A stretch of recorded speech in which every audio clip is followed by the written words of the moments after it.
Everyone, स्वागत है आपका मेरे YouTube चैनल में। आज हम पढ़ने वाले हैं फ्लावर का स्ट्रक्चर एंड इसके फंक्शंस के बारे में। देखिए, फ्लावर तो सभी ने देखा है, किसी ने उनकी सुंदरता की दृष्टि से देखा है तो किसी ने उसकी स्टडी की दृष्टि से देखा है। आज हम फ्लावर को स्टडी की दृष्टि से, उसके फंक्शंस की दृष्टि से, उसकी क्रियाएं कौन सी हैं उसकी दृष्टि से देखेंगे, है ना।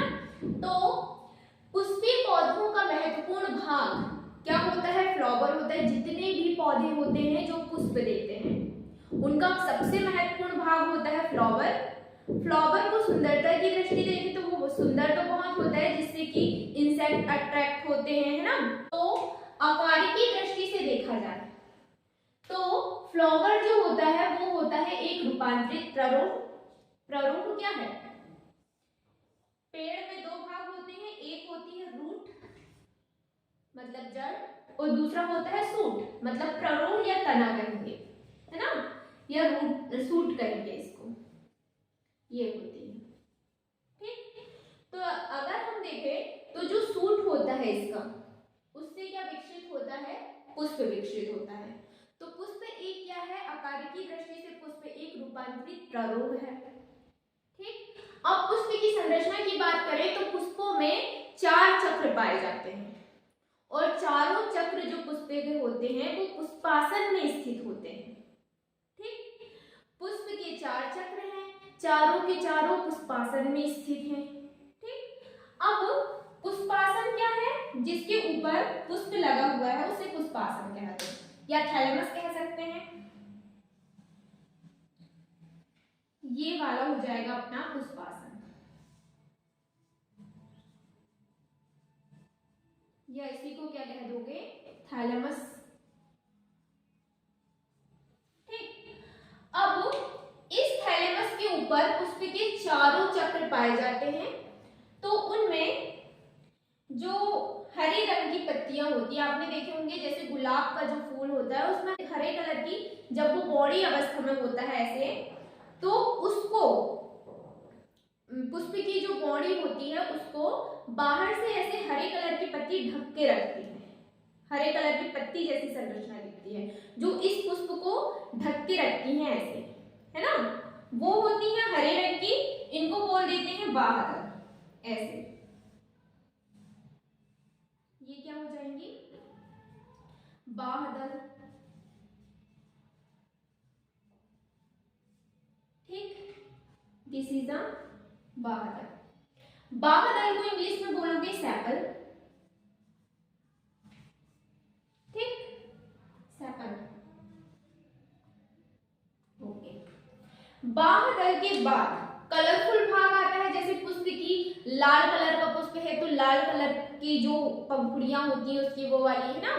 अलग अलग पुष्पों में कलर इनके अलग अलग होते हैं। विभिन्न प्रकार के पुष्प हमने देखे हैं जो बहुत सारे कलर के होते हैं ना।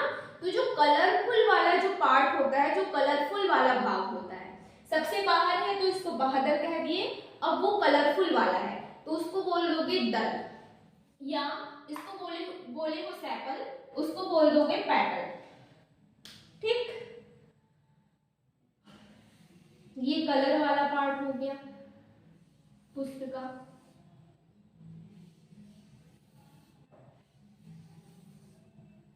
घर नहीं बनाते, ये कलर वाला भाग है ना, इसको क्या बोल देंगे? दल, या बोल देंगे सेपल। नहीं, सेपल ये, इसको बोलेंगे पेटल। क्या बोल देंगे? पेटल, ठीक है। अब ये हो गए दो भाग, पुष्प के दो भाग हो गए। अपन को चार भागों के, 4 चक्र के बारे में पढ़ना है। दो ये हो गए, एक है बाह्यदल जो हरे कलर की जो बॉडी अवस्था में उसको आसपास से ढक के रखता है वो है ना। और जब फूल खिल जाता है तो जो कलरफुल वाला भाग दिखता है वो क्या हो जाएगा? दल या पेटल कहेंगे। अब जो दो भाग होते हैं उनमें से ही होता है एक मेल रिप्रोडक्टिव पार्ट और दूसरा होता है फीमेल रिप्रोडक्टिव पार्ट, ठीक। तो ऐसे पुंकेसर पाए जाते हैं, पुंकेसर,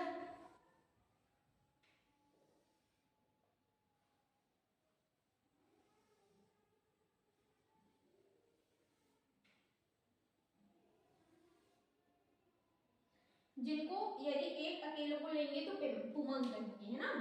और साथ ही जयांग पाया जाता है ऐसा, जो बिल्कुल बीच में होता है ना, ये है जयांग। ये ठीक। तो यदि पुंकेसर की या पुमंग की बात करें, पुमंग को क्या कहते हैं, स्टेमन। तो ये वाला भाग होता है मेल रिप्रोडक्टिव भाग, मेल वाला भाग होता है, नर वाला। और ये बीच में जो बना है ये वाला जो भाग है इसको जयांग कहते हैं, है ना, जयांग कहेंगे या कार्पल्स कहेंगे। ये होता है फीमेल रिप्रोडक्टिव वाला सिस्टम।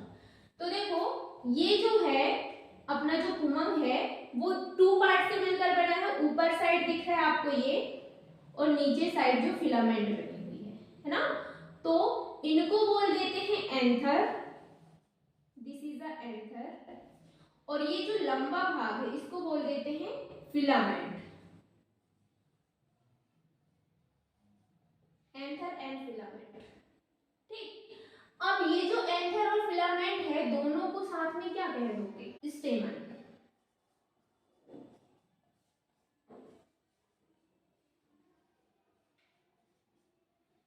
ठीक। अब ये है फीमेल वाला पार्ट जिसमें फीमेल ऑर्गन्स पाए जाते हैं। इसके 3 पार्ट्स होते हैं। सबसे वाला ऊपरी भाग जो स्टिकी सा होता है, थोड़ा सा है ना, चिपचिपा होता है, उसको बोलते हैं स्टिग्मा।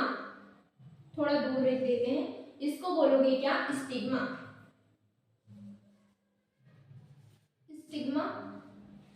गर्दन कैसी होती, स्टाइल मारते हुई होती है, तो इसकी जो गर्दन है उसको बोल दोगे क्या, स्टाइल। गर्दन स्टाइल मारती है तो गर्दन को क्या बोल दोगे, स्टाइल।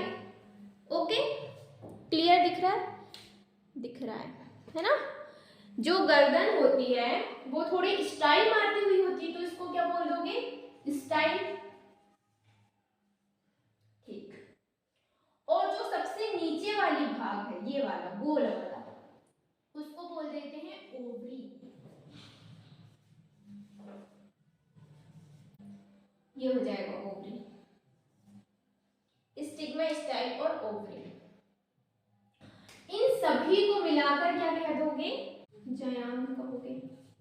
ठीक। देखो बॉडी वाली अवस्था में था पुष्प, तो ये जो बाहर वाला जिसको वो बॉडी अवस्था में से बंद करके रखता है उसको क्या बोल देते हैं, बादल या सैकल।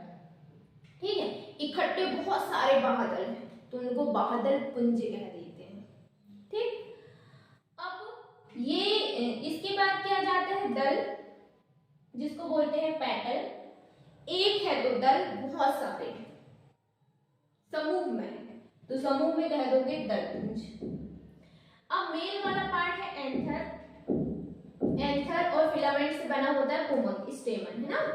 एक को स्टेमन कहोगे, बहुत सारे पुंकेसर कहोगे। ठीक है। अब ये है जयांग या स्त्रीकेसर भी कहते हैं इसको। ठीक। अब जो जयांग, या इसको गाइनोशियम कहते हैं या जयांग कहते हैं। ठीक। ये 3 पार्ट का बना होता है, स्टिग्मा, स्टाइल, ओवरी। आ गया समझ में।